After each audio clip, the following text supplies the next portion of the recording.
Les émois d'une voix, saison 6, épisode 3. En attendant Godot. Le deuil est un travail long, fastidieux parce que stérile. Durant tout ce processus douloureux et joyeux dans les souvenirs aussi, dans l'évocation constante de la personne perdue, envolée, volatilisée et mise en boîte, en terre, le plus grand de mes cauchemars, car ici, là où je vis actuellement, la crémation n'est pas coutume. Que dis-je, elle est mécréante, comme nous tous et tout le reste.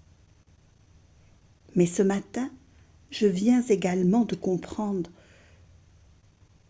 que c'est le deuil d'une vie, celle de l'aimer, et avec elle de toute une ancienne vie qui ne sera plus jamais, avec cette notion du jamais, c'est-à-dire d'un point de non-retour, jamais comme avant. Tout à coup, on n'est plus l'épouse, l'amie, la sœur, cette compagne de cheminement qui fait la beauté et la force de cette vie sur terre. On n'est plus la confidente, la maîtresse, la fidèle et constante protectrice ou protégée selon les aléas du moment.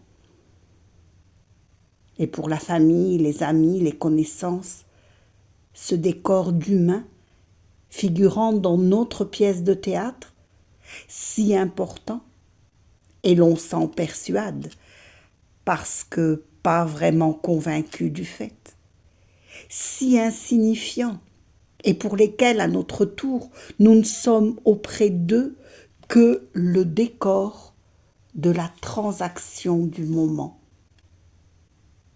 Et par transaction, j'y inclus l'amour, l'amitié, les liens familiaux, les rencontres belles parce que fulgurantes, et la monotonie d'un temps limité. C'est bien le drame d'une vie, attirée sur terre, semblable quelquefois à ce prisonnier qui se rassure à marquer chaque jour écoulé d'un trait ou d'une croix. En attendant qui, quoi, comment, pourquoi, en attendant Godot. Bref, ce que l'on fut n'est plus dans ce processus de deuil.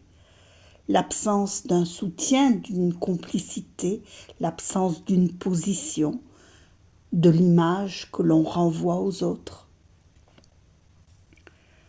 Veuf, veuve, le mot est pitoyable, tout comme l'état.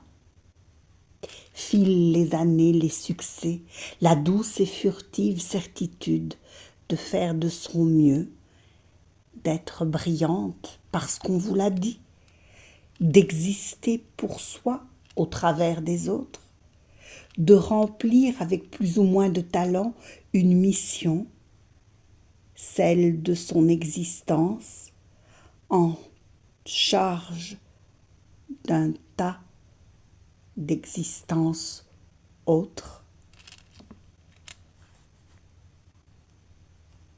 Surtout si l'on a fait carrière dans l'enseignement, la communication, la gestion d'un personnel, équipe amie et sûre, ou pas. Tout cela s'est bien envolé. Le deuil, c'est aussi prendre sa retraite, savoir se retirer du monde. Et si on en a encore la force, on aime à nouveau. Et surtout, on se rapproche du Tout-Puissant, un temps vacant pour soi et pour l'autre, avec un A majuscule. Et l'humilité de prier en silence, et de savoir se taire, la chose pour moi la plus malaisée à faire, pas à écrire. Un tempus tacendi pour recueillir la somme d'une vie et pour se recueillir tout simplement. Le deuil, c'est aussi savoir se mettre en retrait, en retraite, mais sans tristesse, sans colère, sans rancœur. Quelle épreuve quelquefois. Retraite de soi, de celui d'avant, fort et brillant, retraite des autres surtout, pour n'en garder que quelques-uns, triés, soupesés. Quelques-uns qui seraient dans un cheminement exigeant et quelque peu semblable au nôtre, mais quelque peu seulement. Le deuil, c'est accepter ce qui est advenu et faire de cette soudaine perte d'un être cher un temps de plus d'introspection, de sagesse. Quelle folie de le croire! Et un temps de bienveillance, de tempérance, de conciliation, du temps qui passe